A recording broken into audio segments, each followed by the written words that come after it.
What's good, my beautiful baby friends? This is the most interactive sports talk show anywhere. It's Offsides. Mark, Ryan, and Diesel, and we are the Fan Upstate. One of us is used to winners in the Upstate. He has a V-neck T-shirt on. The other one is not. You see him. You see both of us on the YouTube camera. The other one is not used to this, and he dressed for the Iditarod.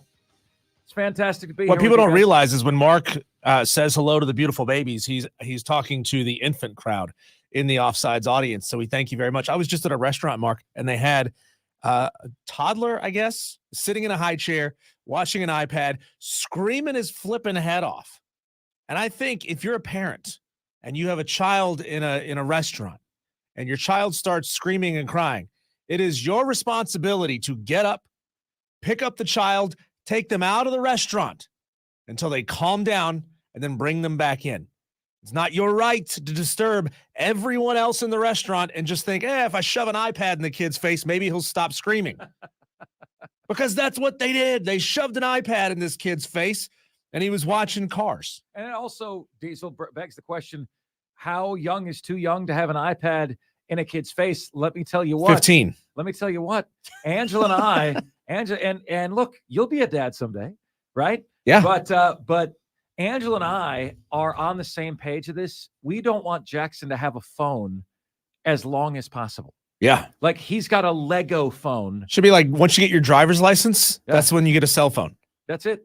That's it. And get him one of those phones that only makes like phone calls and that's it. Right.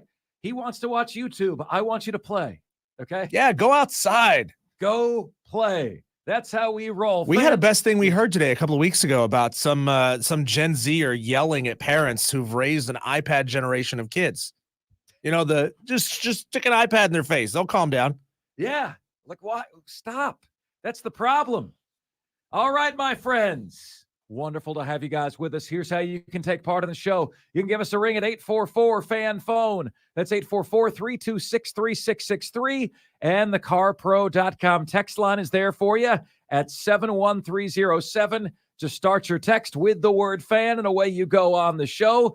Live on YouTube are we right now on the Fan Upstate on the YouTube page. Coming up on the show today, Clemson has won yet another national championship. Another national championship. How about that? Soccer got it done last night. Don Munson will be joining us in the very, very next segment. Something the NFL does very well that college football is waving goodbye to. That is coming up on the show today. How about a Clemson broad spectrum, widening the lens, discussion on college basketball and the college basketball program. Jake Crane joins us today at 4:20. At 4:40 p.m., I will announce what the plan is going to be for the upset picks contest the remainder of the season. Got to make sure you're tuned in at 4:40 for that. We've got the top 5 at 5. We've got the most screwed over teams of all time. We've got Mark and Diesel's top 5. Today, it's childhood and adolescent crushes. And we have you here on the most interactive sports radio show anywhere. Can you guys do me a quick solid if you are listening right now? If you are not following Diesel and I on Twitter, could you hit that little blue follow button for us? We would love to have you follow us. Certainly get a swell of emotion and feeling when somebody clicks that little blue button. I know what you did there. Uh-huh. I am not quick enough to have I'm not quick enough to have a response here that is safe. That is safe for radio. My mind went to 3 places. 2 of them I can't say. Engorge me, people. Yeah. All right. Makes me stiff with excitement, Diesel. Stiff with excitement. There you go. All right, guys. At Mark Ryan on air, MARC Ryan on air, at Diesel on radio. Diesel on radio is where you can get to, Diesel. Guys, it's I before E. Half of you guys on Twitter put the E before the I. You guys drive by E. gas stations every single day. This word is in your face every single day. How do you not know how to spell it? I don't get it. I do not get it. But, my friends, we open on the show today with this.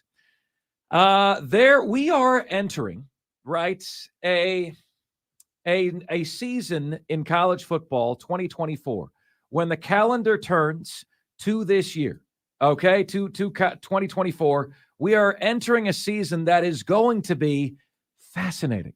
It's going to be fascinating what we're looking at heading into next year. Now, I do want to open by asking you guys the question, who has a hotter seat? Is it Shane Beamer or is it Billy Napier? But the reality is, folks, both seats are hot. Both seats are warm. Okay? Like at the very least, they're warm. Now, to me, because I'm so involved with both schools, right? I truly do value an outside viewpoint, right? I value an outside viewpoint. So I do want to tell you that I go to coacheshotseat.com and I see that they've got Billy Napier, number 3, third hottest seat in the country heading into next season. Third hottest seat in America. I've gone over Shane Beamer's name a couple of times. They've got him 62. They've got Shane Beamer relatively safe, relatively comfortable with a record of 20-18. They're wrong, and I don't believe that he is. All right. Now, maybe, just maybe, they believe that the hot seat hasn't ticked up for Shane Beamer just yet. But let me start with this with you guys on this today, okay? If I were to say to you, for Shane Beamer, scale of 1 to 10, what is the likelihood that he is the guy long-term for South Carolina? What would you say that number is today? 5 means 50-50 shot. You have no lean one way or another, okay? So what do we mean when we say the long-term coach for the school? What I mean is, in 10 years, he's still there, okay? 10 years from now, 2033, Shane Beamer's still the coach. He's the long-term guy, meaning in the next 10 years, he's not going to leave on his own volition. He's not going to be asked to leave or forcefully removed from the position, okay? What are the odds that Beamer's the long-term guy for the job?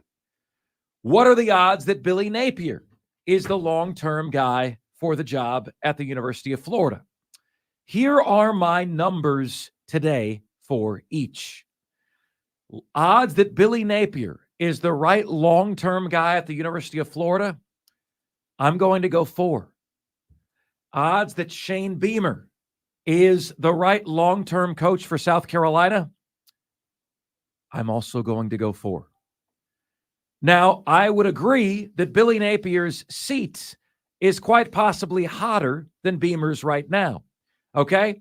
But the first part of this question is, what's the likelihood each school has their long-term head coach? Right now, I feel like it's slightly less likely than more likely that Billy Napier and Shane Beamer are the long-term guys at Florida and at South Carolina, respectively. Mark, you host in South Carolina. Why are you shoving Florida in there? Well, we need a reference point. Florida's also my alma mater, and you guys know SEC football as well as anybody, right? So I put Billy Napier in there. I think there's a 4 likelihood that Billy Napier is the right guy long-term for the job.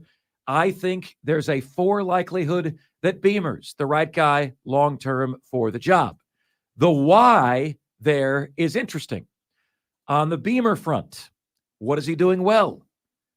He's doing a good job of culture building. He's doing a good job of recruiting. Choking on a splinter over here. Sorry about that, guys. And he's doing a good job of getting fan base buy-in. The cons on Beamer's side, like Beamer's building a culture, right? Getting out the bad apples. The recruiting numbers are good. In terms of team ranking, right? But it's, 18th, 19th, 20th. It's not all that dissimilar from what Steve Spurrier did, from what Will Muschamp did. But where Beamer has been better is he's been better in the blue chip ratio. He's getting a higher percentage of 4- and 5-star guys than Spurrier or Muschamp ever did. Why is that?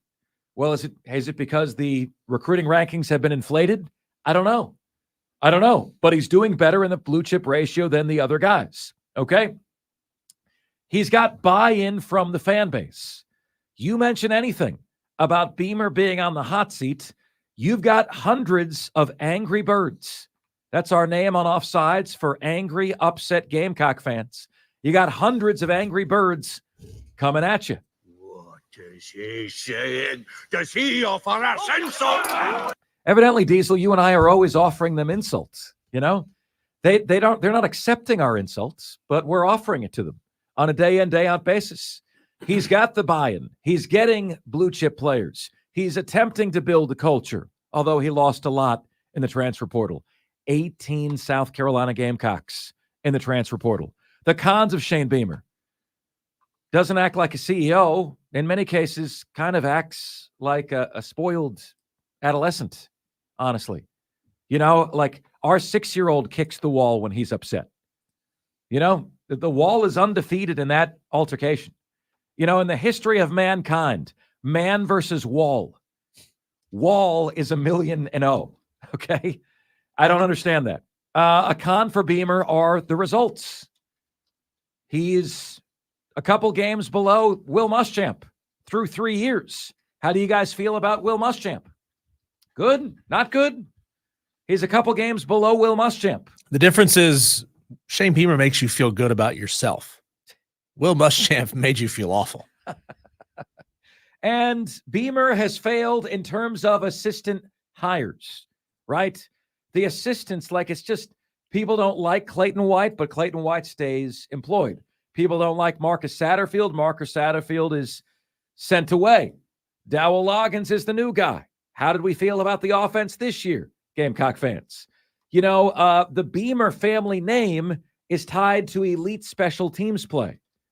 The Gamecock special teams were not elite last season. All right? How about Billy Napier? Billy Napier, a pro. Unlike Shane Beamer, he is a true CEO. That's Billy Napier every sense of the word. You know, people want to know, people always ask, well, what would you say, Billy Napier, you actually do here? He's the CEO of the program. He's cleaning it up. He's building relationships with high school coaches, with players, with parents, etc. He's a true company head. He's also doing very well in recruiting. Florida has a top 5 class in America for 2024. And finally, he's likable. He's likable. You know, Beamer is likable to some, unlikable to others. Napier is liked by all, except those who don't want him to be head coach anymore. He's got a very, very likable personality. The cons for Billy Napier: his decision-making. You know, like poor time management. 2 players with the same number on the field. Can't get the field goal team on the field in time to kick a game-winning field goal against Arkansas. The results are lacking. Folks, Billy Napier has the worst record through 2 seasons of any Florida head coach in the modern era. And number 3, development. You know, Prince Yellen, Florida's best defensive lineman, recently announced that he is declaring for the NFL draft. A few other guys transferred. Why? They're not being developed. They're telling you that. They're not being developed. They're not being developed. You go to college to try to become an NFL player. They feel like they're not being developed into NFL players at the University of Florida. So which stands out more for Napier? The positives or the negatives? The fact that he's a CEO, recruiting well, and he's likable, or the fact that he has bad decision-making, he's not developing guys well, and the results stink? The cons are stronger than the pros, right? For Beamer, what's stronger, the pros or the cons?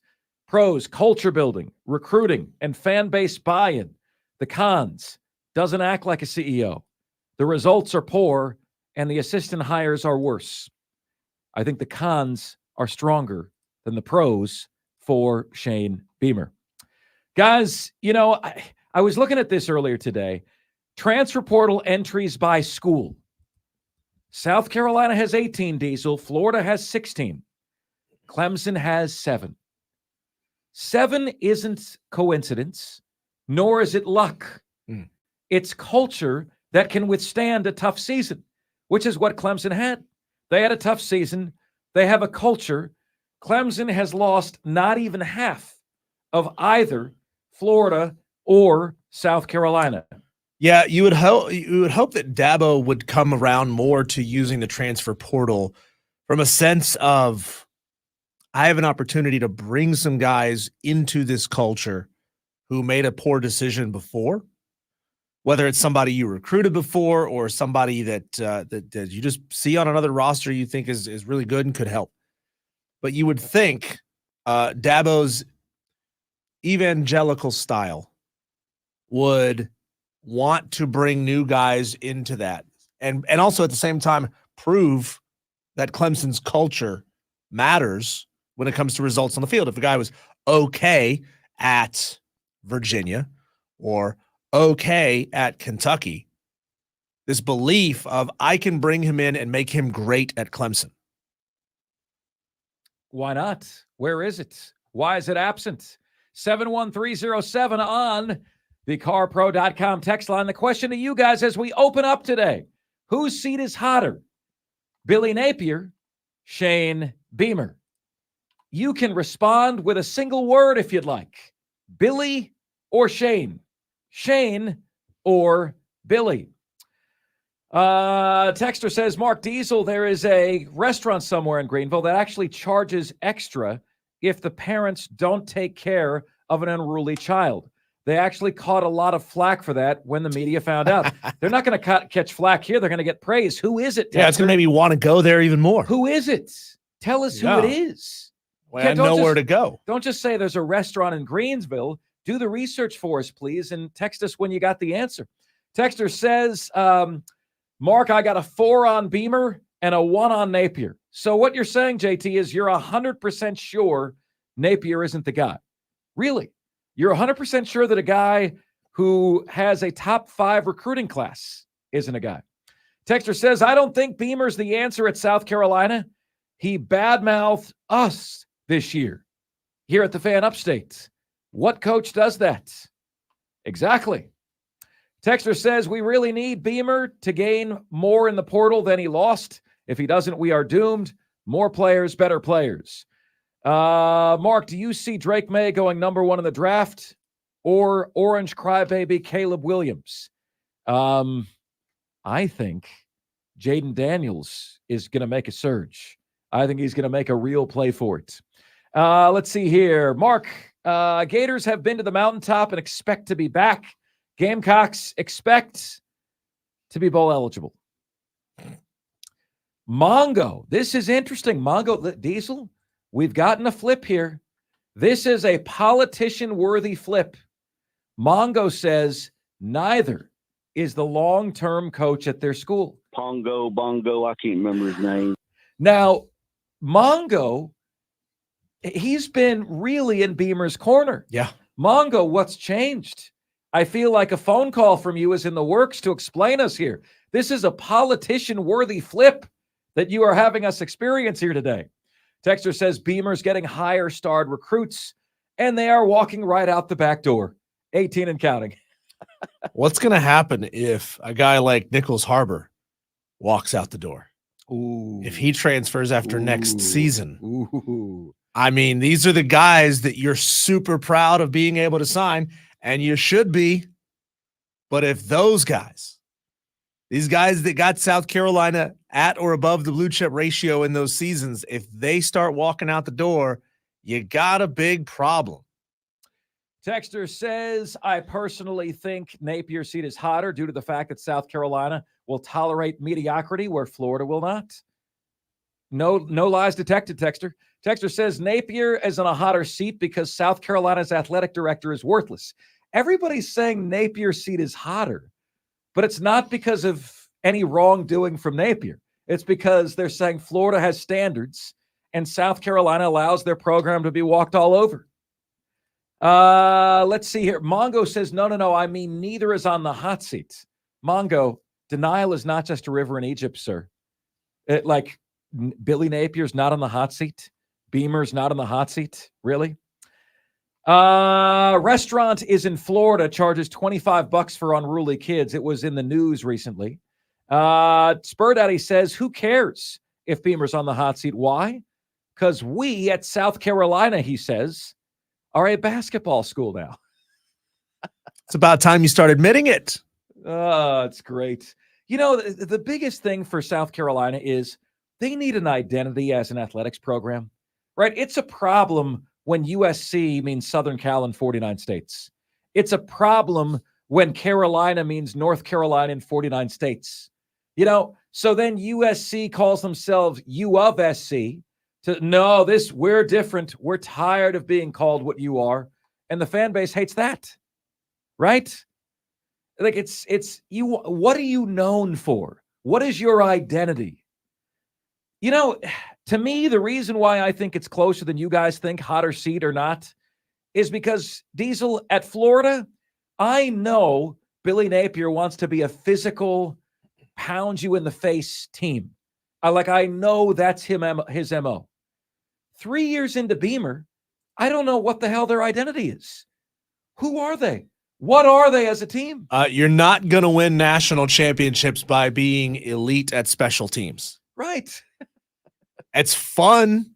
It's fun to be good at special teams. It's exciting when it happens once every 3 games that a big special teams play happens. But special teams are not going to win you a title. There's a reason why it goes offense, defense, then special teams. Is South Carolina a hard-hitting defense? No. Are they a good defense? No. Are they a smash-mouth offense? No. Are they a good offense? No. What's the identity? Don Munson, Clemson, Director of Broadcasting, the voice you hear on Clemson football, joins us next here on Offsides. We are the Fan Upstate.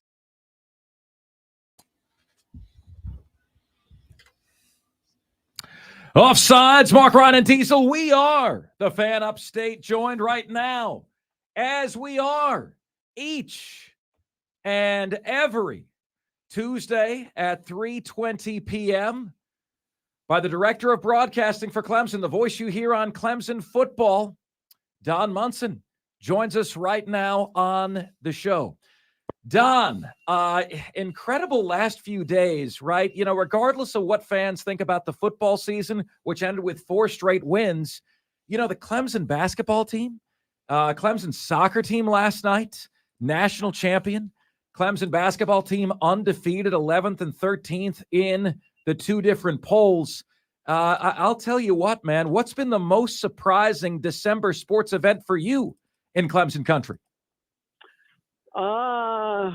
I would guess that the Clemson football team ended going undefeated with 17 wins in a row and a national championship. I'll use the English term football. How about that for that? But to see what Mike Noonan and his men's soccer program did was just spectacular. I mean, just absolutely spectacular. Because I think a lot of people had written them off very early on in the season, but you could see it coming. You could just see momentum was coming, and they were really starting to play their best soccer as the regular season ended, and then obviously went into postseason. They wrote them off, but they didn't write back, did they? No, they did not write back. That's exactly right. Don, I mean, we've seen how softball has really moved the needle and caught fire on campus. Soccer, I'm sure, has as well. What surprises you about the non-traditional revenue sports and just how much buzz they've generated on campus? Well, I mean, it is the fanaticism that is around the programs. I mean, like for instance, Mark, what was it? Gymnastics on last Friday night, holds their first exhibition in Little John Coliseum. Now, obviously, their first performance in there won't be until early January, but they hold it, and apparently they had just a great crowd that showed up for an exhibition. They've already sold well over 2,500 season tickets, which right now is 4th best in the country. So for a program that hasn't even officially, had a match as of yet. So that is what this Clemson fan base does, is that they embrace their sports. Do they love winning? Absolutely, they love winning. Don't get me wrong. They love to see winning teams, play here in the orange and white. But it's a love affair, it seems to be, that the fan base has with this place. Don Munson joining us, Director of Broadcasting, Clemson University. Don, you have shared with us in the past that Dabo is going to use the transfer portal, but he's not going to get into bidding wars. And the reality is, I actually really like Dabo's stance. Like, I like Dabo digging his heels to save the college football that we all love. It's not that I'm against, the morals and ethics behind what he's doing. And then today we get the news, Riley Leonard Duke transfers to Notre Dame. And, as I continue to watch this turnover, Don, and this is a broader question for you, is there a concern, do you think, that college football goes the route of college basketball and one and done? And if I'm a Notre Dame fan, I'm not sure what this rent a quarterback every year is doing for me.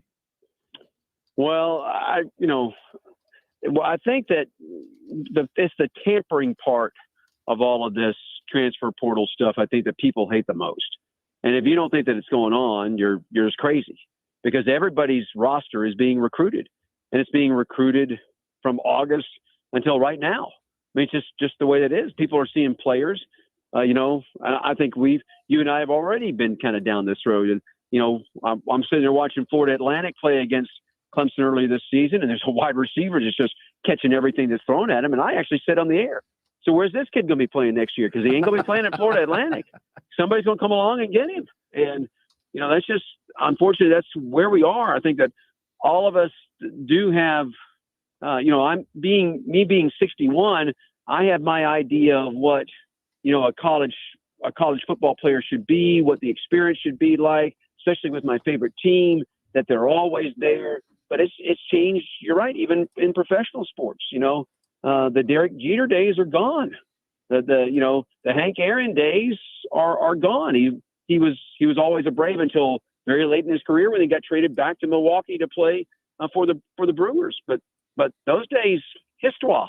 I mean, they're just gone. And I think all of us have to adjust a little bit to it. I don't mind a kid, moving along and playing. What I hate is the tampering. And you're probably right. The one and done player, and we've got one right now in basketball. Let's be really honest with you here in Clemson. We have one right now in Joe Girard, and he's made a marked difference to Clemson basketball for the year. But that's just part of the system and part of, I think, what now all of us are going to have to get used to. Don, it seems, Mark, through the number out in the last segment, only 7 guys have transferred off of Clemson's football roster. When you compare that to Florida and South Carolina with their 16 and 18 respectively, what kind of resources, what can you tell us about what Clemson is dedicating towards player retention? Well, I think part of that just goes back to the initial recruitment of the gentlemen that are playing here at Clemson. And when Clemson goes out football-wise and recruits, they're looking for a guy that is going to buy into what Clemson does here. It's more than just what happens on the football field. I think that the Paul Journey program, for instance, here is a big draw, particularly for parents. And then once the student athlete gets here and starts buying into what that program does, they kind of realize this is something unique. There's nobody else doing this. And the fact that there's a whole wing of the football building that's dedicated to just the improvement, as Coach Sweeney likes to say, equipping these student athletes with the tools for life. And that's what's going on, that it's more than just football, because there has to be life, beyond your playing days, not beyond football, because football is always going to stay with you. And a lot of these guys, they're always going to be involved in something that happens with football. So I'm not going to say life beyond football, but life beyond the playing days. And I think that has a lot to do with the retention that happens here, and I think that student athletes are just happy here at Clemson. They love being here. They love the way that Coach Sweeney and the staff go about doing their business. They love the support that they get from the school president, from the board of trustees, from the other coaches that are here, on campus. And there's a reason that Clemson students have been voted the happiest in America, at least top 5, if not number 1 in the country for, goodness gracious, I don't know, what, last 6-8 years, something along those lines. This is a good spot to be. Don Munson joining us here on Offsides. Mark Ryan and Diesel, the fan upstate. Don, expectations often determine the verdict on success or failure in life. A B grade on report cards in some households is met with a party, and others it's met with a spanking. That's just the nature of the beast. And I do believe fans are allowed to set expectations for their program. When we asked Clemson basketball fans, what are your program expectations? They said, make the tournament more years than not. Is that fair? Is that reasonable? Well, here's what I will always tell people about expectations. I hate that word. By the way, I just hate it because expectations are on you. Because you can't force them onto whoever you have the expectation of. They're your expectations, and that's your fault if people don't live up to it. That's your own fault. That's your own being. So I don't get into expectations because expectations aren't that. Now I will get into what I earn, to what I go out and work for, to what I go out and put my blood, sweat, and tears into that I can actually earn and get done. You know, starters earn their way to a starting position. When there's a starting position open, it's the best man that performs or woman that performs that is going to get that position. And so the heck with expectations. Don't care for the word. Don't care about the attitude.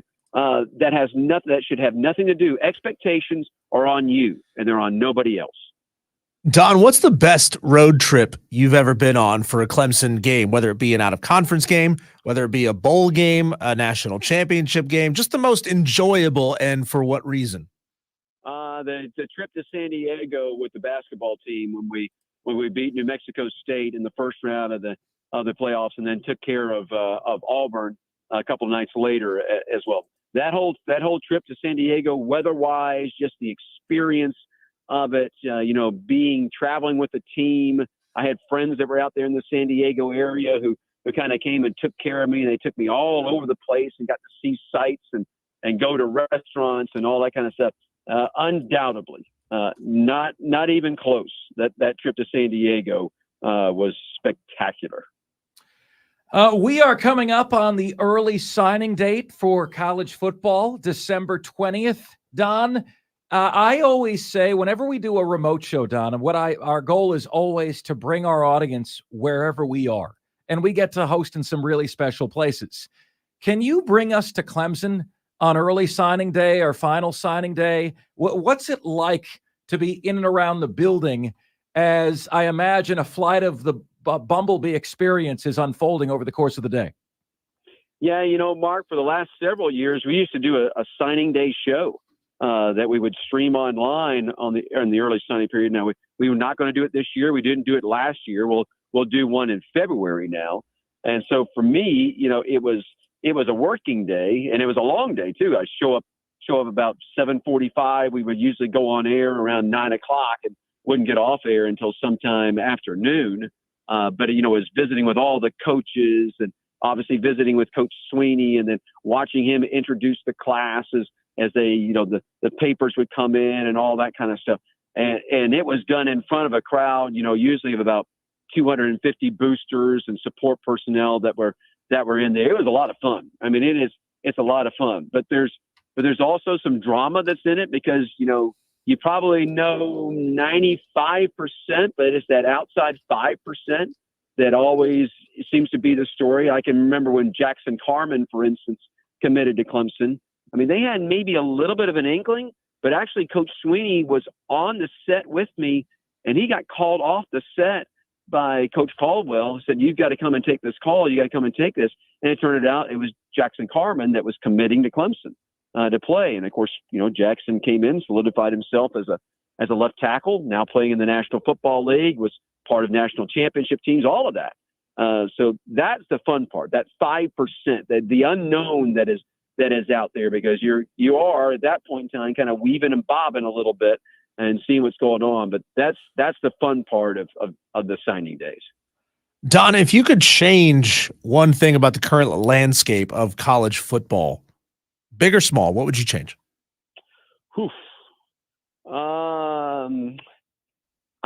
If it was me, what I would change, and I think that this change is coming at some point in time, is that I would take the either the top 48 or top 64 teams and split them off and have them compete for their own championships, their own governance body, and all that. And I think that is coming right down the line in our faces. If you don't think that's coming, I think that you're nuts. But I think that's coming. Whatever that number is, 48, 64, 72, 84, whatever that number is, it's coming. Because I think that the NCAA has failed just so dramatically in what we have and what's going on right now. They have no power. They have, it's just not a good situation for anybody. And I think that's the only way that we're going to kind of bring this stuff back into line is by, all right, everybody sitting down at the table. All right, these are the rules. This is the way things are going to be done. If you're outside the rules, there's actually going to be repercussions for that. So that would be the one thing I would change. Don Munson, Director of Broadcasting, Clemson University, joining us here on the show.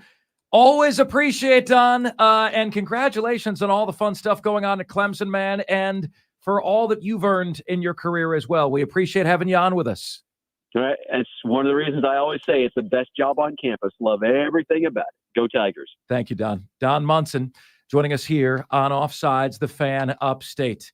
Diesel and I both disagreed with something Don just said, okay? It's not that we're not willing to disagree with Don on the air. We are. We've got things to ask him, right? At one point, you can get, if you start going into the mud on something or getting into the weeds, it can become a one-question interview, right? You don't want to go down that road. But we'll tell you what those things are when Offsides continues right after this. We are the Fan Upstate.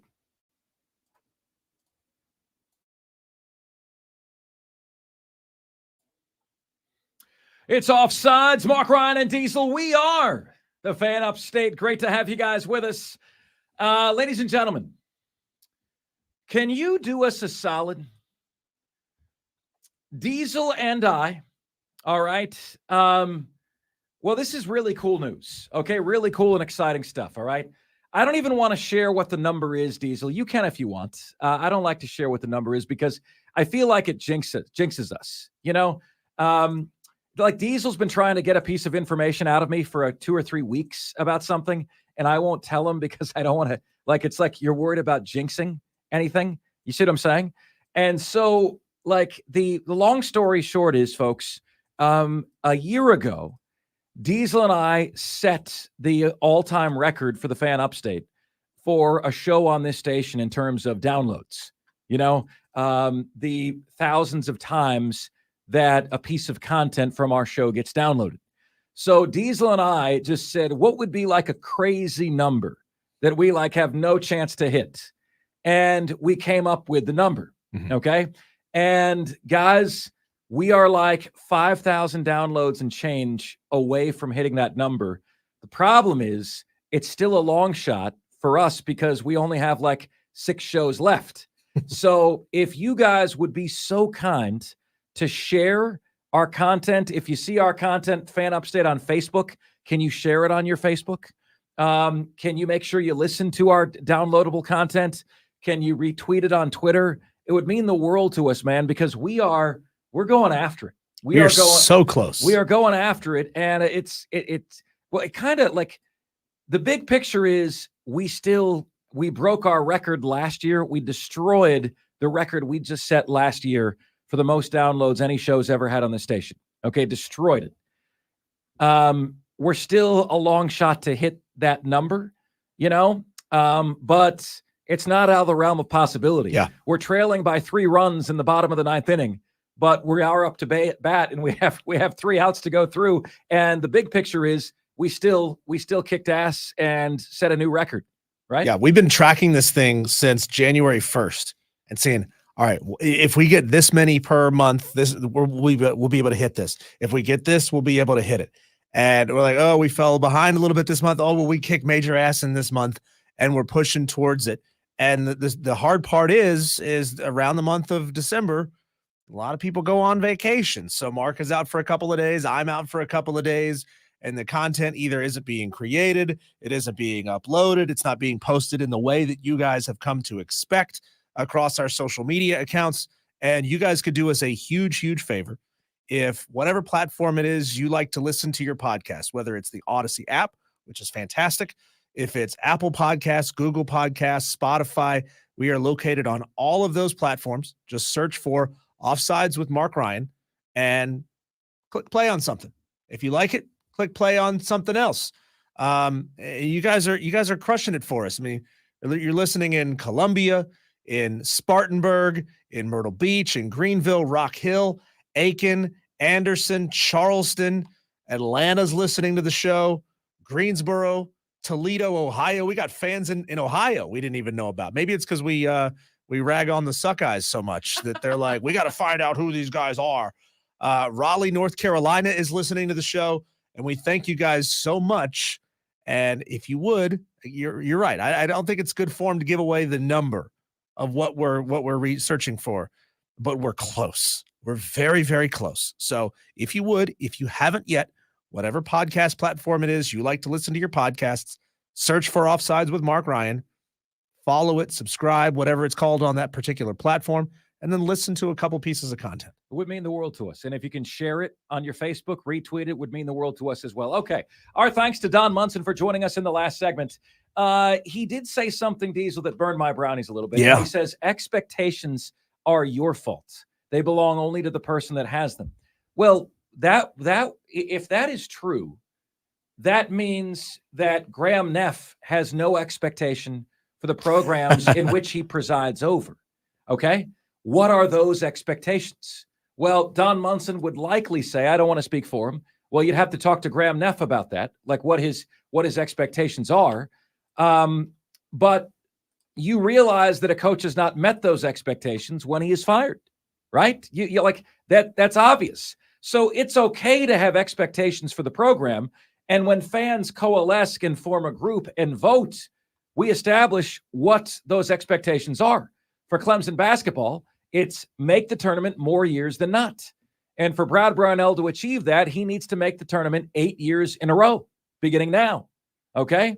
That would give him 11 tournament berths in 21 years. He's now got 3 in 13. Diesel, what set you off that Don Munson said? It was Don saying the one thing he would change about college football would be to separate the top 60, 70, 75 teams into their own division to go play for a national championship. And it sounds interesting in theory.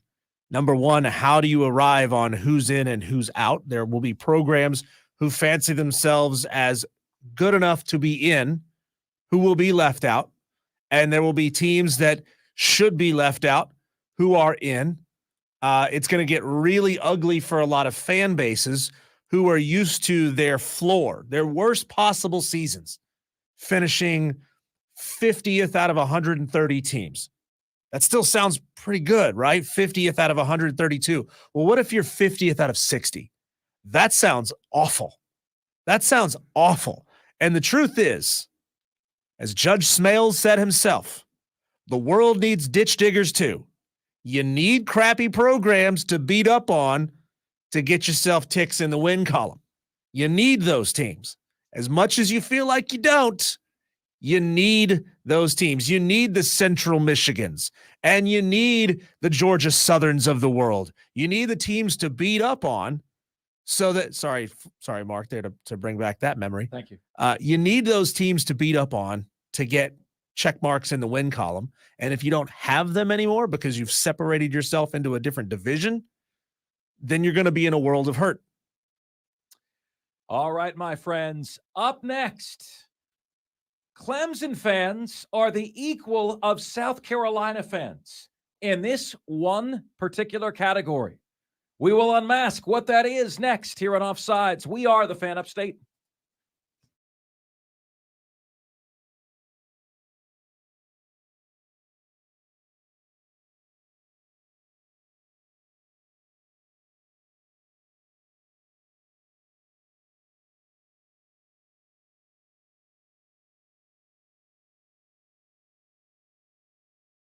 Sports Talk.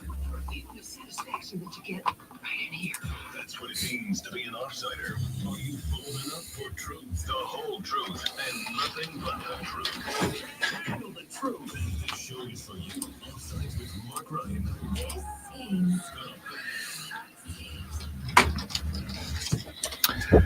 What's good, my friends? This is the most interactive sports talk show anywhere. It's Offsides. Mark Ryan and Diesel, and we are the Fan Upstate, rolling on until 7 o'clock p.m. today. Know you guys got a lot of options out there. I truly appreciate you making us part of your day. Diesel dressed for summer.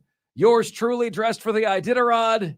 That's how we roll. 844-FAN phone. That's 844-326-3663 is where you can get to us on the show today. Text line is buzzing. That is great to see.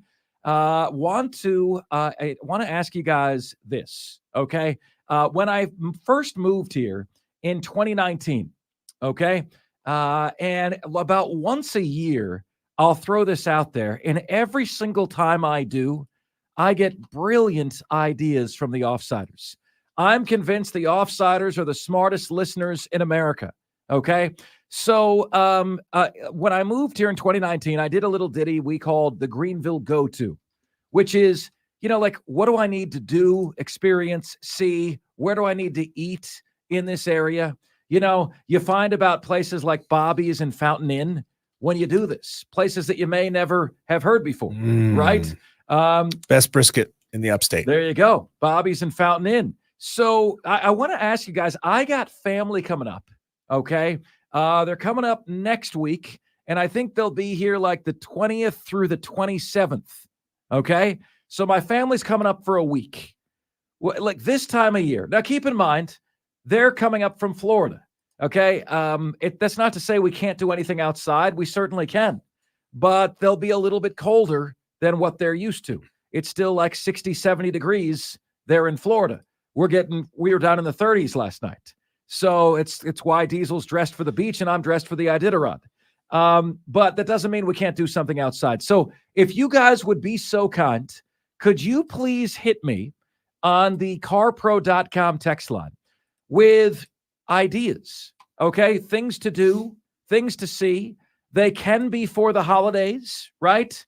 Best lit streets in the upstate for Christmas lights. That's cool. But it doesn't have to be for the holidays. It could be like, Mark, this place, low-key, best tacos in town. You and your folks have to go, right? So if you would be so kind, I would love 30 to 40 ideas from you when my family comes up. It is Greenville Go-To 2023 edition. And when I say Greenville Go-To, that's just the name of the segments. If you're in Spartanburg, I'd love your idea, okay? If you're in Fountain Inn or Anderson, I'd love your idea. Clemson, I'd love your idea, okay? Because as long as Asheville, if you got a great thing to see at Asheville, we'll go, right? As long as it's within an hour and a half or so of where we are, happy to do it. Happy to do it. So if you guys could send us your ideas, I'd be forever indebted. I would be forever indebted. 844-FAN phone. That's 844-326-3663. And the carpro.com text line is there for you at 71307. Just start your text with the word FAN, and away you go on the show. The tease to this segment was Clemson fans are identical to South Carolina fans in this one key category. What is it? It's it. What is it? It is the behavior and the expectation of Clemson basketball fans. Those are the same people that set the expectation for South Carolina football. Clemson basketball fans and South Carolina football fans are the same people. Their expectations are way too low. Way too low. Now, you guys have more similarities. We don't need to go all over all of those in this segment, okay? But I had a post the other day, and I said, look, guys. You know, the reality of the situation is many of you, all right, many of you need to understand that it's okay to have expectations. It's okay to have expectations for your basketball team. All right. Clemson fans have communicated to us that the expectation for men's basketball is to make the dance more years than not. For Brad Brownell to meet that standard, he'll now have to get in 8 straight years beginning now. He's 3 for 13. To make this tournament more years than not, 8 straight years would mean he's made it 11 times in 21 years. I'm all for what Clemson is doing right now. Clemson has 2 stars on the team, P.J. Hall and Garrard. They have a dirty man, a garbage man on the team who cleans everything up, Shefflin, right? They've got a lot of the key pieces you need to have a good or a great season. But this isn't about having a blip of success. It's about this season. You hear that? I'm tapping the table. It's about this season being the norm, not the exception, the norm. Here's the problem. You heard Don Munson say, well, Clemson, you know, I don't really like the one and done, Mark, but Clemson's got a one and done player right now. Garrard, that's it. Last year of eligibility. You know, he's gone after this year. P.J. Hall is a senior this year. I believe he would have an extra COVID year of eligibility if he really wanted it, but you should expect not to have P.J. Hall next year. He can be a 7-figure player overseas or perhaps even in the National Basketball Association. But what I got when I sent this out really, really surprised me. Really surprised me in this sense. Okay? Like there were a number of people. Clemson Oculus was one of them. There was another guy today that was going at me a little bit, Diesel, and he was like, no, this is ridiculous. The timer starts for Brad Brownell now. Imagine how lucky you would be, Diesel. Imagine how lucky you would be if you had like 3 straight years of no ratings and no downloads, and you said, no, the timer starts now. Pay no attention to what happened before now. Right. The timer starts now. We'd love to say, Diesel, well, man, you know what? Well, like there were other stations that had a stronger signal than we do.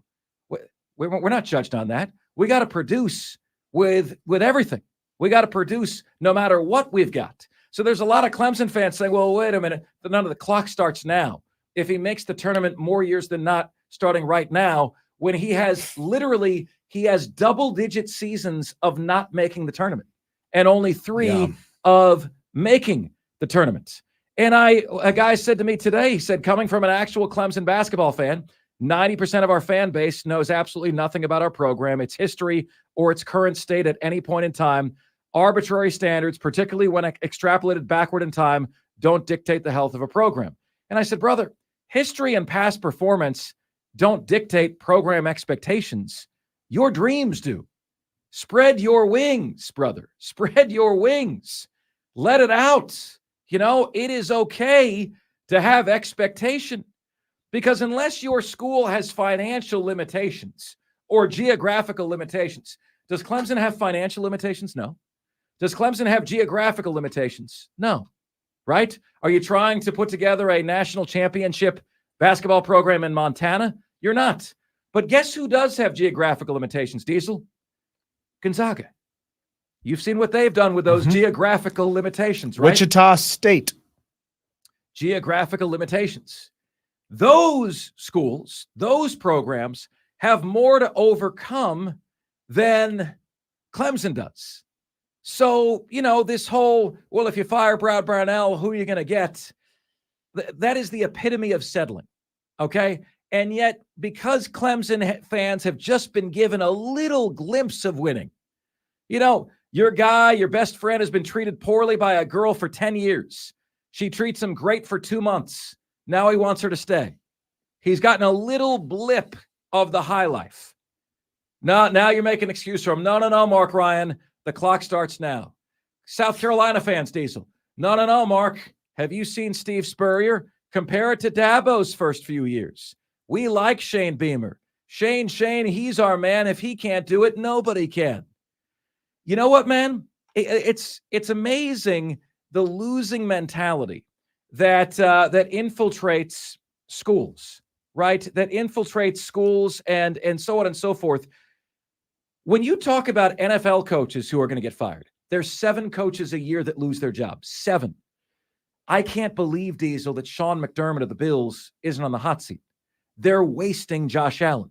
They're 7-6. Oh, they got a big win over Kansas City. They got a 23% chance to make the playoffs, Diesel. They're wasting Josh Allen, wasting away. And you talk to Bills fans, no. McDermott's not getting fired. No. Why?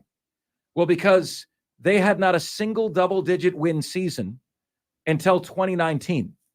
And McDermott got them the double-digit win season. So because they sucked forever, they don't want to fire the guy who's wasting the best talent they ever had. They like Shane Beamer. Shane Beamer got him 2 top 10 wins last year. Can't fire him. Will Muschamp, remember that? Most wins ever through 3 years in program history at South Carolina when you liked Will Muschamp. Can't fire him. The win total was 23 through 3 years, not even 8 wins a year. And now with Clemson basketball, the whole darn thing comes full circle. Well, we're number 13. Well, you going to fire him? The question is, what do you aspire for your program to be? On a scale of 1 to 10, 10 are the elites. What do you aspire to be? Do you aspire to be a 6? Because Brad Brownell can get you to about a 6. But there are certain coaches who can get you to a level, and that's where they peak out. That's where they top out. Is that good enough for you? Is a 6 out of 10 program what you aspire for Clemson to be? You're winning national championships all over campus. You're winning them in football. You're winning them in soccer. You're elite in women's softball, and you just started the program like 2 years ago. You have been elite in the past in baseball. Like, I don't understand this idea that, oh, we want to be elite at all of these things, but basketball, yeah, that's fine. It should be the second most popular sport on any campus in this country. And so for so many of you to write it off, like, 6 out of 10, that's fine. Like, you guys realize Brad Brownell gets you to that level 6 or 7. And then the coaches who wouldn't look at you are suddenly saying, oh, they're in a pretty good spot. They're making all this money. They got all these fans that come to the game week in and week out. They've got this rabid community of people who really, really care and wrapped up in it. And they're going to pay me a lot of money. Maybe I should go check that out. Maybe I want to be a part of that and help elevate them to an 8, 9, or 10 level program. Ryan Cantor said it's about the future. If he starts making it every other year, I'll be thrilled. If my wife starts treating me well every other month, I'll be thrilled. I mean, realize what you're saying. If my wife sleeps with me every other month, I'll be sexually gratified. What? Clemson Oculus said, I think you start the timer when the Little John renovations were completed. Why? Really? Our facilities were way behind before that. So he's 2 for 5 since the facility renovations have been completed. Again, brother, Clemson does not have financial limitations. Clemson does not have geographical limitations. Gonzaga does. Where are they? What are they doing with their program? Clemson fans, Clemson basketball fans, you and South Carolina football fans are the same people. You guys have low self-esteem, low expectations, and ultimately, and I'm going to look right in the camera, I'm talking to you. Ultimately, your program will be a reflection of what you will accept. Up your expectations and up your results. Please don't say those same first 2 words back at me. Okay? Thank you. We got Jake Crane, by the way, coming your way next. Right here on Offsides. We are the Fan Upstate.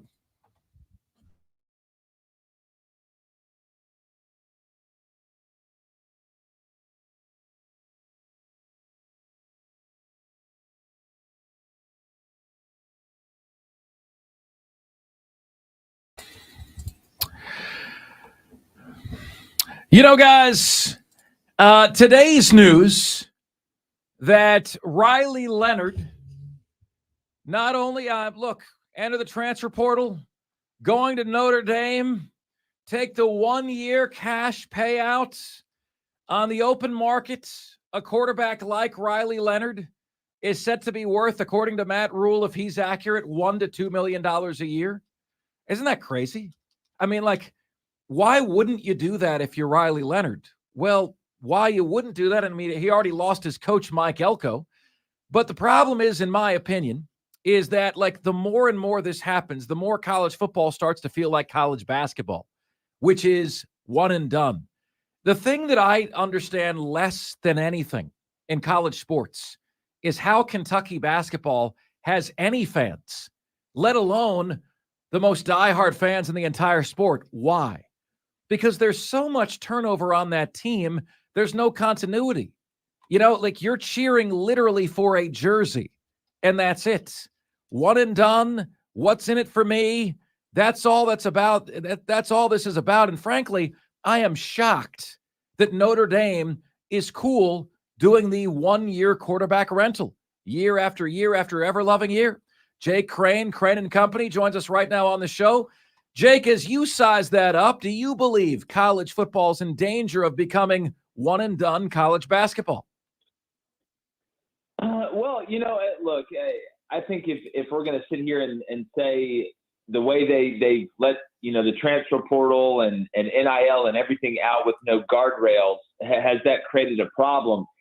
Yes, it has. Now, when you look positionally at what Notre Dame is doing, bringing in a quarterback, I actually think the Riley Leonard transfer should be within the rules because your head coach left. I think if your head coach leaves, you should be able to transfer wherever you want. But when you unveil NIL and the transfer portal with no rules, basically together, and then you look and say, oh my gosh, now NIL and the transfer portal have come together to basically create unrestricted free agency, that's what it is, then you mix that with nobody knowing how many years you're allowed to play in college anymore. I mean, apparently you can play 7 years. It's the Van Wilder situation, as we call it on Crane & Company.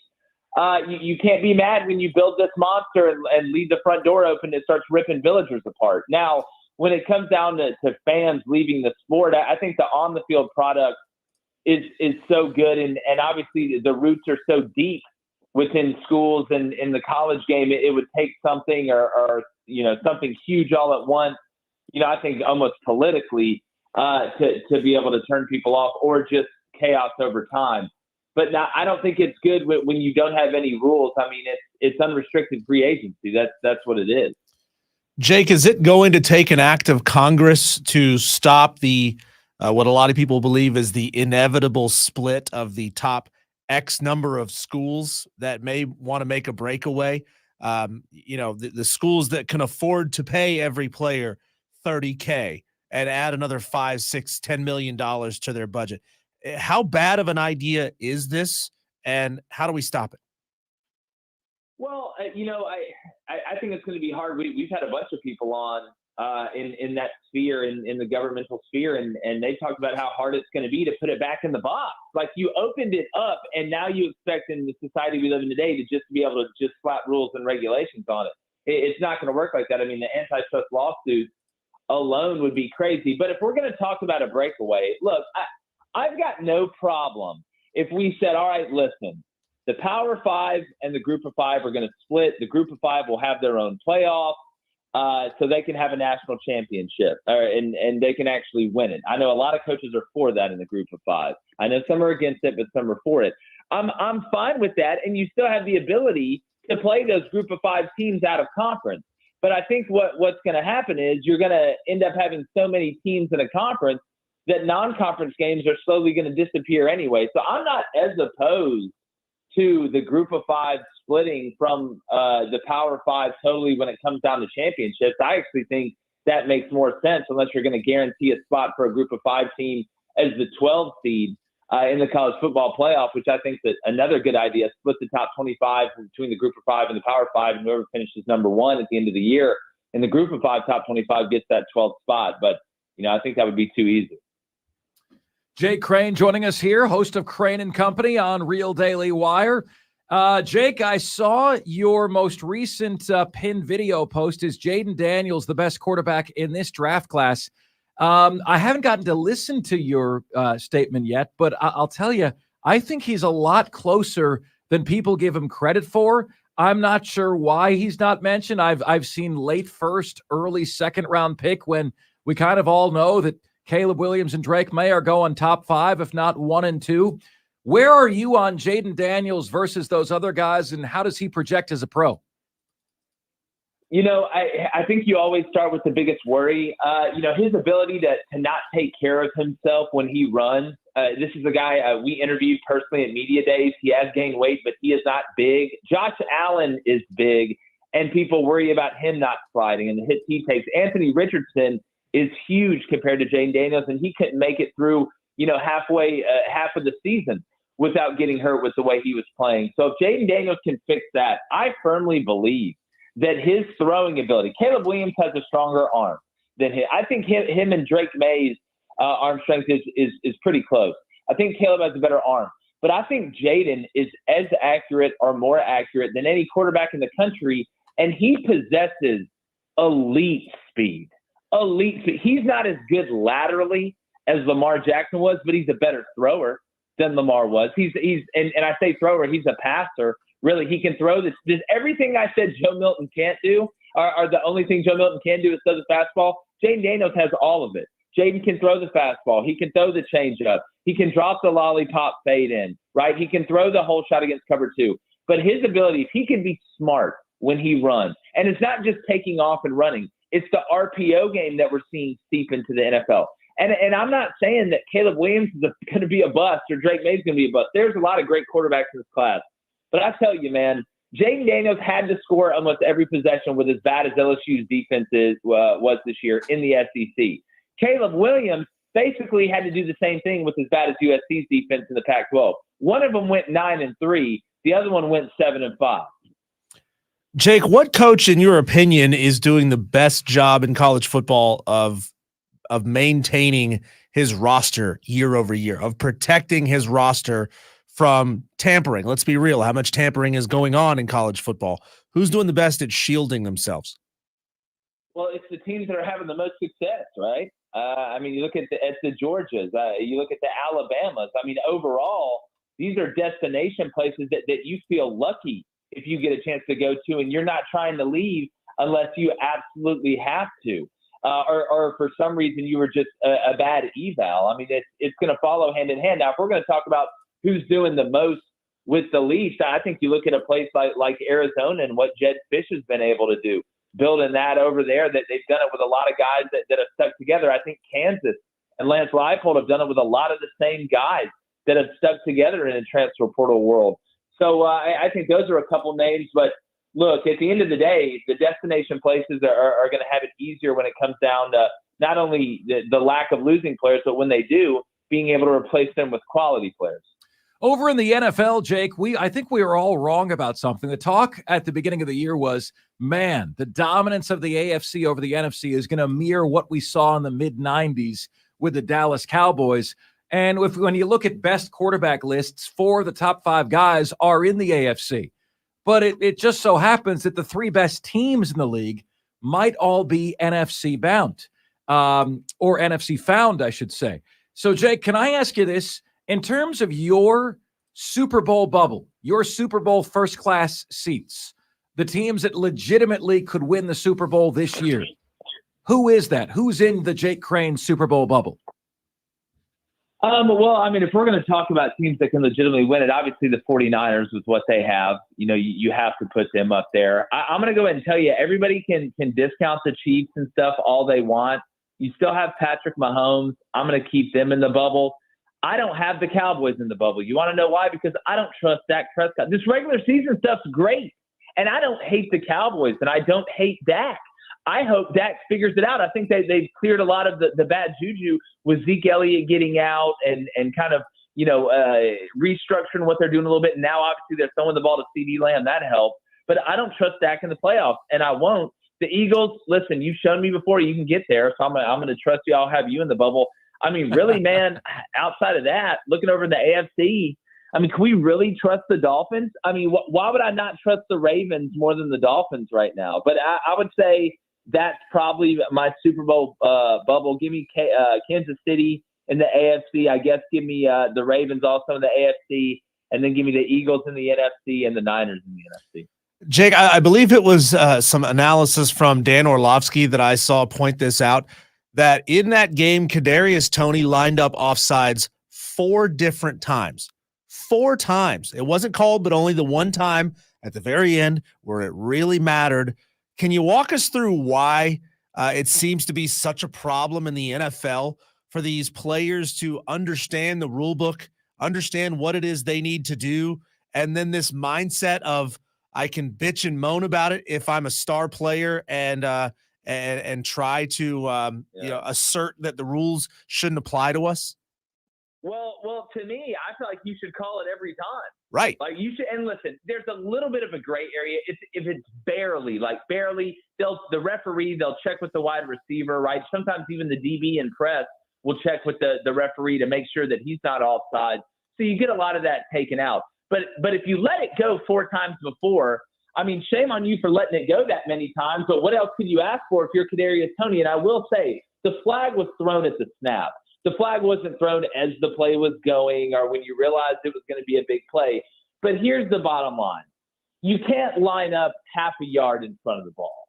Like you can't do that. And I think when Patrick Mahomes saw the replay of it, probably like when he started watching the film, I'm sure nobody felt worse about the way he acted after that game than he did. But I will say, what makes these guys great is that they get through the downs like this. I remember people talking about Tom Brady's a terrible teammate. He's breaking tablets and screaming at guys on the sideline. And, oh, yeah, then they go win the Super Bowl again. I'm just telling you, Kansas City, just if they get in there, they got a shot with this guy at quarterback. We all know that. He's earned that, I think. Jake Crane. Hey, listen, you're having to deal with Brittany and Taylor and Jackson. I mean, goodness gracious, I'm surprised the guy hadn't freaked out before this. Jake Crane joining us, Jake. I'm going off the grid with this question. In our area, Jake, there's no guarantee in where we're broadcasting in the Carolinas that your segment is going to get a cricket response, quite like talking NBA. You can't do it, unless you want crickets, unless you want no engagement. Diesel, honestly, when's the last time? And this could be an indictment on us, Diesel, but at the same token, I feel like it shows what our audience cares about and doesn't care. When's the last time we had an NBA segment that popped download-wise? I think it was the choice to draft Gibson from Alabama. Okay. Oh, Brandon Miller. Brandon Miller. Excuse me. Brandon Miller. That was your last desk pop? That was our last NBA pop, and it was Charlotte related, who is in our neck of the woods as well. So with that being said, Jake, and your show does a good job of tackling the important issues while straying away from politics. These people here like the sport of basketball. They love what Clemson is doing right now in college basketball. Yeah. They're into the Gamecocks, but they hate the NBA. And it's not, I'm sure as hell not going to say it's racism, but I think they've been disenfranchised by a lot of what's gone on in the NBA. If you were to advise the NBA on what to do to open itself up to all of America instead of just pockets of America, what advice would you have for them? I would say start acting more American. I mean, it's amazing they've basically turned into a political branch, and that it's sad because some of the greatest athletes in the world play in the NBA, and during the playoffs, it is fun to talk about, right? You always have the LeBron debate, but it seems like every time you turn around, they're doing something that is divisive, like politically. I mean, or somebody saying something that's divisive politically. My advice would be, look, you should be embracing, the United States. That's your way back, man. Patriotism, right? That would be my only thing. But I tell you what, the worst thing for the NBA is, even with the crazy transfer portal and that stuff, how great college basketball is. I mean, college basketball, doesn't embrace that they keep it about basketball, right? You have great stories. You've got Cinderellas. I mean, we had FAU and San Diego State in the Final Four last year.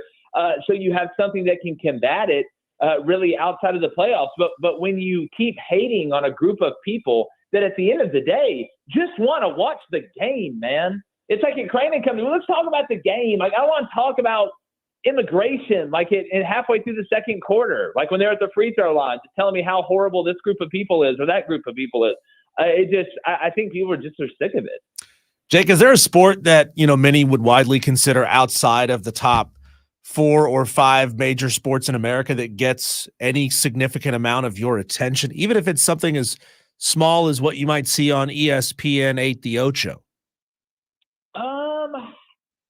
Yeah, I mean, it's something, big goes down in golf, obviously, the John Rahm situation. If obviously you're the NHL, we talk a little bit of that, especially once it gets to the playoff. I've kind of ingratiated myself as a Alabama-born human being. Hockey really wasn't introduced to me. I've kind of learned to love it, especially being up here in Nashville. Outside of that, college baseball, we talk that, but at the end of the day, we don't get. Cone sometimes will bring up something like Djokovic did in tennis, but we're like, all right, yeah, cool, it's pretty sweet. And then we go on. How long is Jim Harbaugh for Michigan, Jake? How long is he going to be there? Yeah. Man, I think he's going to – here's the thing, Mark. Here's where I'm at on this. I have a brother. Like, I think if Jim Harbaugh wins the Natty, like, all right, you knock that one off the list. Every Thanksgiving – you got to sit down with your dad and your mom and your brother, and Tom Crean's there. He's like married to your sister, and you got to sit next to your brother who beat you in the Super Bowl. Like, just having a brother, I feel like you got to try and go get that one back, man. So like, I think if he wins it this year, he could be gone to the NFL, right? Right. To get that pride back, to get that Thanksgiving dinner back. He wants it. And all the natties at Michigan won't win that one back. Jake Crane and Company, joining us here on Offsides. Mark Ryan and Diesel, the Fan Upstate. A quick take from you, Jake, on Shohei Ohtani's 10-year, $700 million deal. Opens up the Dodgers to the entire country of Japan. Very few athletes can bring legions of fans to whatever team they sign with. Ohtani is that dude. But I went and looked back, Jake, at the 25 biggest contracts in MLB history. About 80% of them or 20 of them didn't work in terms of the team winning. Mike Trout to the Angels. How's that working out? He's great. How is the deal working out? So how do you digest that, your initial reaction to just the astronomical numbers there? I mean, look, you better win it. You probably better win it a couple times. We know Shohei, I don't believe, is going to pitch next year. But if you look at the way the contract is, and they said this was Shohei's idea, a lot of it is deferred. So he's going to be making $2 million a year, and between 2034 and 2043, they have to pay him $680 million, which most likely won't be taxed by California. So it's kind of a brilliant move by Shohei, and it gives the Dodgers room to operate with Mookie Betts and Freddie Freeman. Here's where I'm at on it. This is why I laughed when people were like, uh-oh, watch out for the Mariners and Shohei Ohtani, and then they're like, oh, he's going to the Blue Jays. This man was going to New York or L.A. That's where he was going. So one of the teams in those two places, again, if you're going to make this move, and again, I guess it's passing the buck forward because it's a long time until you're going to have to deal with the problem, it better work. And look, he's good enough where it can. I mean, you don't win it now, then you're never going to win it. Jake, early signing day next Wednesday, then official signing day, February 7th. Are we now doing this the best way to do it? What would be the Jake Crane way? Well, you said it backwards. It's actually signing day next week, and then it's the late signing period in February. All the top guys are signing early now, right? Mm-hmm. You have the only guys that are getting left over are their grade questions, maybe a coach left. Maybe these guys are really, really actually struggling with this decision down the stretch, but very few and far between. It's like when I was coaching, if you wanted to sign a JUCO player, you wanted to get guys that could come out in December, not May, so they could go through spring practice. So this is the new signing period. The one in February is now the late one.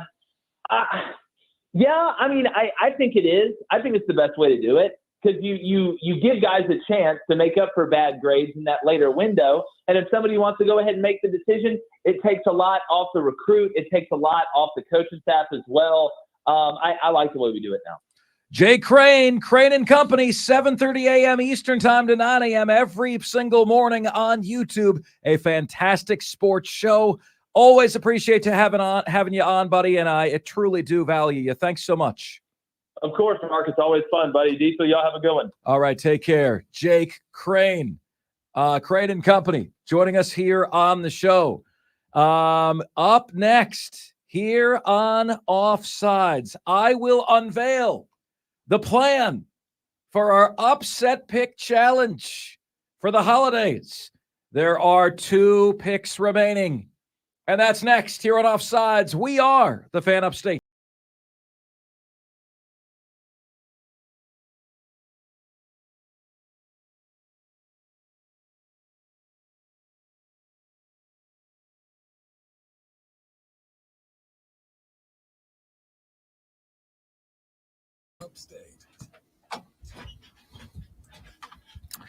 It's Offsides. Mark Ryan and Diesel. We are the Fan Upstate. Rolling on until 7 o'clock p.m. today. Wonderful to have you guys with us. So, how is the upset pick challenge going to end? How is it going to end? Here is the final ruling. All right. We will have an upset pick tomorrow. Okay. Josh Pate joins us tomorrow. We'll be hosting live at Ingalls and Liberty. Invite you guys to come out. If I haven't had the privilege of meeting you, would love to do so. And then we will have another upset pick challenge that will be, and this is what you guys need to remember, on the 19th, which is next Tuesday. All right. That is my last day of work before Christmas. I work next Monday and next Tuesday. Now, I'm still going to be very live and active during the early signing day. I will be getting content to Diesel about that, right? But I will not be on the air Wednesday for the usual upset pick. So here is what we're going to do, all right? Next week, you can still get your picks in on Wednesday, Thursday, Friday, between the hours of 3 and 7 p.m. As so long as you get your picks in next week, all right, between 3 and 7 p.m., Tuesday, Wednesday, Thursday, or Friday, you'll be okay. All right? I'll go back and I'll check, but only for those 4 hours, only for the hours that we're actually on the air. This week, it's a normal week. We pick the upset picks 3 to 7 p.m. tomorrow. You can put your picks in 3 to 7 p.m. Thursday. You can input 3 to 7 p.m. Friday. Now, where are you submitting and what games are open for the submission? There are exactly 42 bowl games. Half of that would be 21. Therefore, my friends, there is a perfect halfway point if you look at the bowl schedule. If you look at the bowl schedule, 1, 2, 3, 4, 5, 6, 7, 8, 9, 10, all for radio. Give me 1 second. 11, 12, 13, 14, 15, 16, 17, 18, 19, 20. Okay. So there is, Diesel, can you do me a favor? Can you pull up the bowl season and find me the halfway point? 3, 4, 5, 6, 7, 8, 9, 10, 11, 12, 15, 16, 17, 18, 19, 20, 21. Okay. Guys, I counted wrong. I said, this is simple, and I'm counting again because I counted wrong. And when I just checked that, I was wrong. So my bad. Okay. You will be able to pick games tomorrow through Friday, December 22nd. Okay. That is the cutoff. So all bowl games between the 16th, when they begin on Saturday of this week, and the 22nd are open for you. Outside of that, it's every game for the next week. It'll be the 23rd until the end. And you just need to pick one. That is it. Only need to pick one. How great is that? I feel like I did my math wrong here. It's weird, Diesel. I swear I added this up earlier.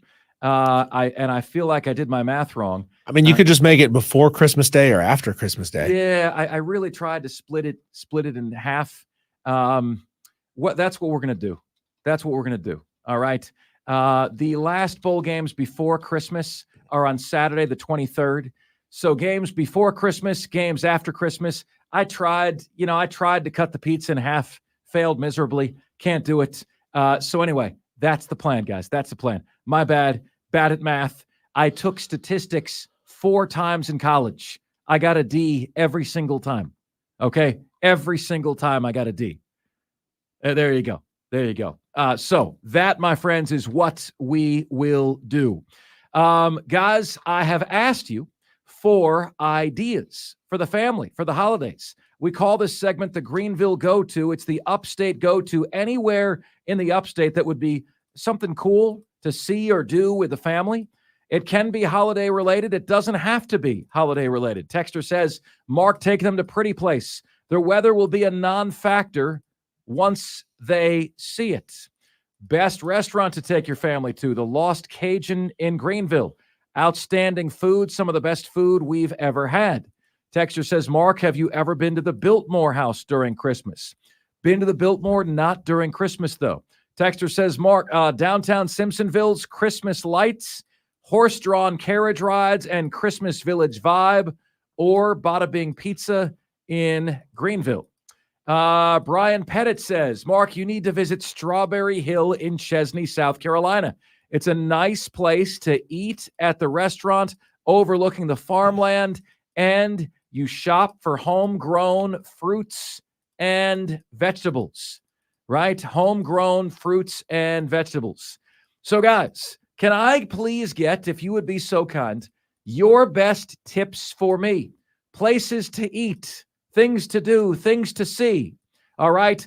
A board game that is just, you love it in your family. Mark, you got to get this game to play it with your family over the holidays. Okay? I'll take board game ideas. I will take movies we have to see. I will take sites we have to go see. Restaurants we have to eat at. It's the upstate go-to. The upstate go-to. Your ideas appreciated right now. And we will be back with the top 5 at 5 right after this here on the Fan Upstate.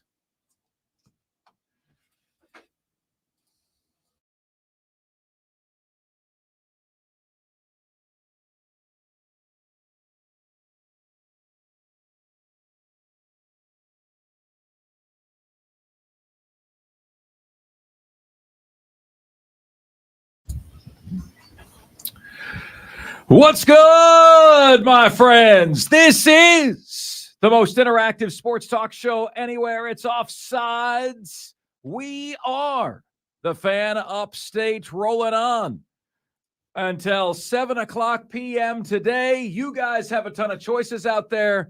I truly do appreciate you making us part of your day each and every day. Here's how you can be a part of the show. You can give us a call at 844-FAN-PHONE. That's 844-326-3663. And the carpro.com text line is there for you at 71307. Just start your text with the word fan, and away you go on the show. Folks, jam-packed in this hour. Diesel and I are going to have some fun. Mark and Diesel's top 5 today. It is our childhood and adolescent crushes. One of mine is not going to be a great look for me, okay? There's going to be a lot of embarrassment for one of mine, okay? But that's okay. That's okay. Beck wrote a song about me. You know that band Beck? Their song, I'm a Loser, Baby.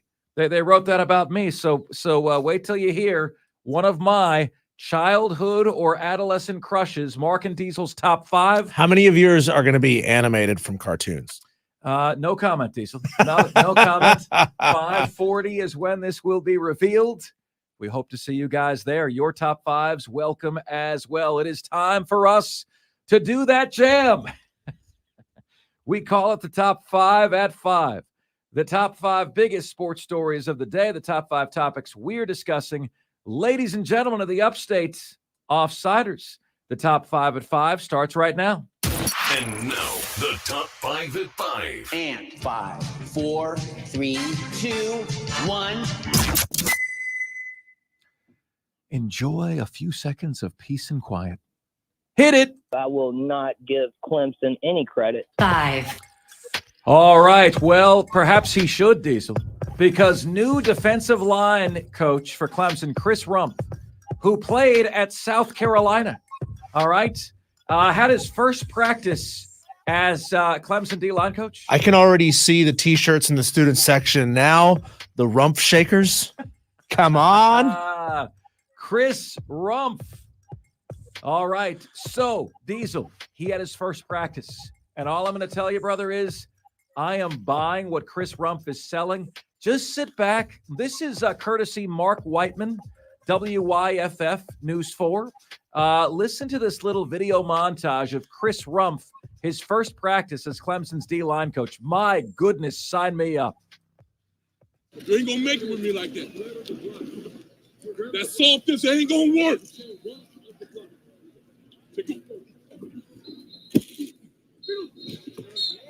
Stop pushing it and strike it. Get off. Good. Stop waiting on it. Hey, I'm gonna tell you, we're gonna have a problem. We're gonna have a problem. I'm just gonna go ahead and tell you right now, because I don't like the softness. We're gonna have a serious problem. So all of y'all know that. We're gonna have some issues. Let's go. Let's go down here and do the top. So go. Speed. Good. We're gonna have some issues. Good, right? Why are you not ready when I came to you?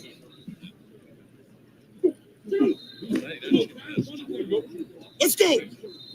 Let's go. Sweet. Stop running around of it. We ain't running around it. Get the hammer on the nail. Get the hammer. Nice work. Oh, we're going again. So go. Sweet. Good. There you go. There you go. Get the stuff. So go. Sweet. Good. That's it. Good. Everybody go. Is be the hammer or the nail, Diesel? Be the hammer. Is that similar discussion to pitcher or catcher? Who's the pitcher or the catcher in your relationship? I've never been asked if I was the pitcher or the catcher, but I'm sure on Twitter you have. So anyway, Chris Rumpf bringing the noise at his first practice for Clemson. Sign me up. Be the hammer or the nail. Be the hammer. Love it. Next up. 4. You know, guys, every once in a while I got to give you guys some tough love, okay? Every once in a while. And Clemson basketball fans, men's basketball fans for Clemson, you guys are the exact same people with the exact same problems as South Carolina football fans. You get one taste of success, and now Brad Brownell's the guy. Oh, he's the guy. You know, well, a year ago, we asked you, what's the expectation? What should the expectation be for Clemson basketball? And you guys told us in mass, thousands of votes, make the tournament more years than you miss it. Well, for Brad Brownell to achieve that, he's only got 3 berths in 13 years. He'd have to make the tournament 8 years in a row to be 11 out of 21, 8 years from now. 8 years in a row, he's got to get in, right? You guys set that standard, not me. Well, now that he's having just a modicum of success, a hint, an appetizer of success, Clemson fans don't like the idea. You have tasted 2 weeks of success. Do not like the idea of him going anywhere. Anywhere. Right? Clemson Oculus said to me, Mark, I think that the clock starts when they upgraded the facilities. That was 5 years ago. He's 2 for 5. Texter said, I would be thrilled. Brian Cantor said to me on Twitter, I would be thrilled if he made it every other year from this point moving forward. No. You don't get to start today. You know, if you sucked at your job for 13 years, your clock doesn't start today. Your clock is about run outs. Okay? You need greatness if you are 3 for 13 in making the tournament. Making the tournament for Clemson's a good season, right? If you've been at your job for 13 years and you had 3 good seasons, all right, you don't get to start over. You don't get to press reset. You know, it's low expectations, settling fan bases. Ultimately, your team will be a reflection of what you will accept. And what we've learned, Clemson basketball fans, South Carolina football fans, Buffalo Bills football fans. They don't want to fire Sean McDermott. Why? Because he's the only coach who's won there in this millennium. Okay? He's the only coach who's given him a double-digit win season in the 21st century. They don't want to fire him. He's wasting Josh Allen. They're 7-6. They should be 11-2. They're 7-6. So, guys, you up your expectations. You up your results. Please do not say up yours to me. It is absolutely a risk to give up what you have to chase what you want to be. And that's what Clemson basketball fans have to be willing to do. That's what guys like Lawton Swan have to be willing to do. You have to be it's definitely a risk to give up what you have to chase what you want to be. And we brought it up. We've asked this question of Lawton Swan a couple of times on the show. Like, is it time to move on from Brad Brownell and go chase somebody who could take you farther than Brad can? And he says, well, I don't know who we would go get. I don't know personally how much knowledge Lawton has when it comes to coaching searches. But I'm going to tell you, and our broadcast partners here are not going to like this.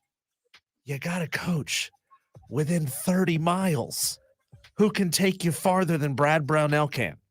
This coach also got mad at me last year when I asked him what was the reason for their slow starts.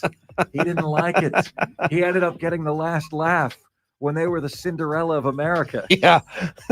Like, how could you not recognize that Brad Brownell is only going to get you to a 6-level program? And if you're winning national championships in football, if you're winning national championships in soccer, if you're competing for national championships in softball, why do you not want that for the second biggest revenue generating sport on campus? Why would you not want that? Like, there should be room in your hearts for both major sports, or the fan base should be large enough to fully support both major sports. Like, Clemson fans, you got to get out of this mindset of we can't do any better than being a C-level program in basketball. No. His clock starts now, Diesel. Yeah. You know, it's funny. I had a woman that I dated for 6 years. We dated for a long time. And she kept getting mad at me. She goes, how come you don't propose? I'm like, because we break up like every 6 months. And then we're so angry at each other that we don't talk for a month or 2 months. And then we get back together. She goes, well, yeah, but we've been dating for 6 years. I was like, no. The clock starts as soon as we get back together. And if we break up 6 months down the road, we broke up after being together for 6 months. Diesel, you met somebody that I dated in my previous place of employment, okay, that was shocked that I took a job outside of Houston because it meant leaving her. Well, here's what you don't know. I moved here on January 9th. She broke up with me the day after Thanksgiving. How is she shocked that I took a job and moved when she broke up with me on Thanksgiving? She's like, I would have reached out to you.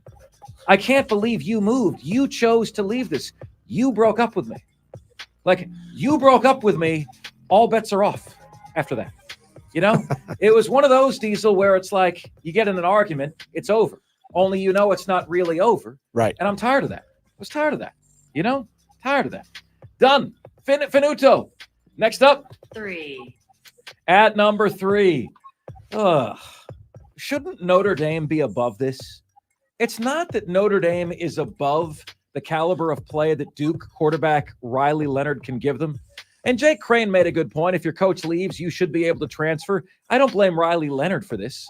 I just don't understand why Notre Dame settles for the 1-year quarterback rental. Notre Dame football, one more year of this, I'm going to start calling them Kentucky basketball. You know, one and done, Central. And remember Dave Clawson was poking fun at Notre Dame for like the video tribute to Sam Hartman that said, we'll always love you. Always love you? You had him for 2 months. You know, what do you mean you'll always love him? You know what I mean? We'll always love you for a season that was below our standards. Thank you for making the sacrifice to come here for $1.5 million to give us an underachieving season. Thank you so much, Sam Hartman. We'll always love you. What are we doing, folks? Do we want this to become college basketball? One and done, right? It's not one and fun. It's one and done. And it's brutal and it's ugly. And I would think Notre Dame would be above that. If you want to tell me that South Carolina is going to do the one-year quarterback rental, I would say, okay, they haven't had a lot of success. That's South Carolina. Why is Notre Dame doing that, though? Doesn't make any sense to me. Next up. 2. At number 2, our upset pick schedule, my friends.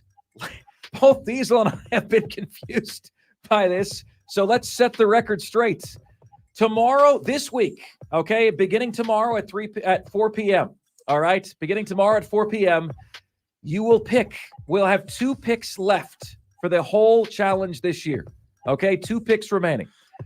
Beginning tomorrow at 4 p.m., you will pick the first half of the bowl games, which will be the games up through December 23rd, okay? Games through December 23rd. Then the second week will begin. The games available to you will begin on December 26th. All right. So games through December 23rd are what you can pick for this week. All right. And you'll be able to pick usual schedule tomorrow at 4 p.m., Thursday and Friday. All right. That is the pick schedule. Next week, I am only here Monday and Tuesday before my Christmas vacation sets in. We will have an upset pick challenge at 4 p.m. on Tuesday. You can also get your picks in Wednesday, Thursday, or Friday during show hours next week. Next week, you will be picking the games that begin on December 26th all the way through the playoff. Okay, the semifinals of the playoff. How does that sound? Have we come to an amicable agreement here? What say you? And finally, 1. All right. Who has a hotter seat right now? Shane Beamer or Billy Napier? Well, to answer that, I first have to ask the question, what is my confidence level that both guys are the right men for the job long-term at their respective institutions of higher learning? Scale of 1 to 10, my confidence that Beamer's the right guy long-term is a 4. 5 would be I really don't have a lean, 50-50. Beamer's a 4, a little bit less likely than 50-50, that he'll still be there in 10 years. Billy Napier, scale of 1 to 10, Florida Gators, also a 4. It's not looking great. Got a top 5 class coming in, but is he going to be there long enough to develop it? Pros for Beamer. He's a good culture builder, we think.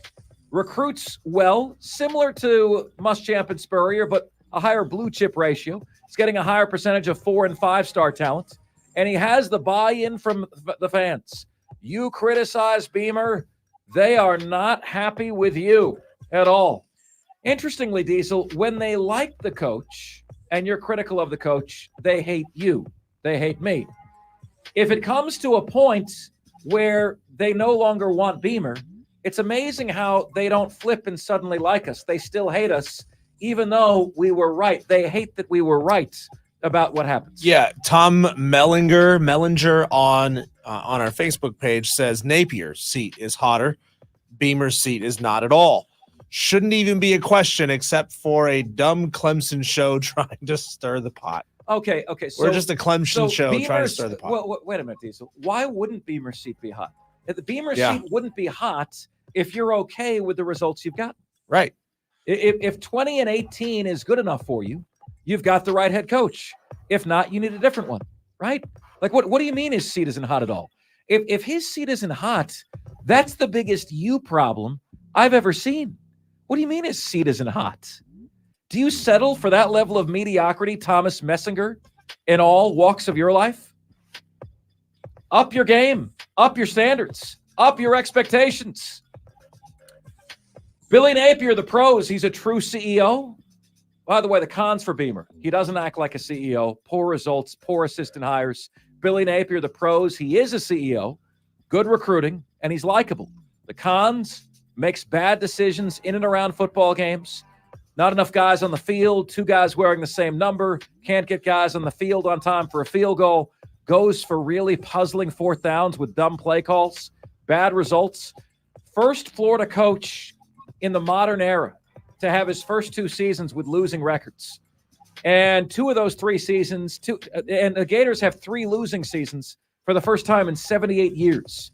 Billy Napier's responsible for 2 of them. And he's not developing the players well. Players are transferring. 16 Florida Gators left. And the reason a lot of them gave where they don't feel like they're being developed for the next level. And those are today's top 5 at 5. Now it's your chance to chime in, which you can do at 844-FAN-PHONE. That's 844-FANFONE. That's 844-326-3663. TheCarPro.com text line is there for you at 71307. Just start your text with the word fan, and away you go. You can get to us on Facebook, on Twitter, and on YouTube. At the Fan Upstate on every one. Please like us on Facebook, follow us on Twitter, and subscribe to us on YouTube. And finally, email. You guys can all email the show. Mark Ryan, that is M-A-R-C Ryan, at thefanupstate.com. All the different ways you can get in touch with us here on the most interactive sports radio show anywhere. Also, my friends, the Upstate Go-To, I'm asking for your recommendations for fun with the family. I got parents coming up from Florida. They will be staying at our place. Thrilled that we finally have 2,000 square feet to spend time with the fam. Angela, myself, Jackson, Mom, and Dad, my awesome mother-in-law will be there as well. So we're going to have a great time. So you are Clark Griswold with everyone staying at the house. We are. Diesel, let me tell you this. I saw Home Alone this weekend, right? Yeah. And I'm watching that scene in that house, right? Yep. Before they leave Kevin there, okay? I don't know, Diesel, if I would ever enjoy that. Like, to me, like, how many people are in that house? There's 3 families with kids and grandparents. And it's probably easily 15 to 20 people in that house. Right. And like, so to me, I'm like, I know there are people who would enjoy that. Yeah. Oh, isn't it great? We have all the family together. I would be like hiding in the attic. I'd be hiding somewhere. And then think about this, Diesel. Think about the person whose primary responsibility it is to feed all those people. Yeah. 3 meals a day. Think about that for a minute. I mean, no, I'm not like, to me, it's got to be single digits, and I'm good. Yeah. Once you start to get a bunch of rugrats running over the whole house, that's when I can't handle it. Yeah. When other people's kids are in my house, I'm done. Adults only. Yeah. There you go. All right, guys. So I would love your advice, things to do in and around the Upstate. They can be holiday related. Don't have to be holiday related. Restaurants to go to, best desserts in town, board game that we have to play, movie that we have to see. Your holiday recommendations would warm the cockles of my heart. All right, guys, we'll get to that next. Also, on the flip side, here on the show that gives you both sides, it will be something the NFL does well that college football is waving goodbye to. That's next here on Offsides. We are the Fan Upstate.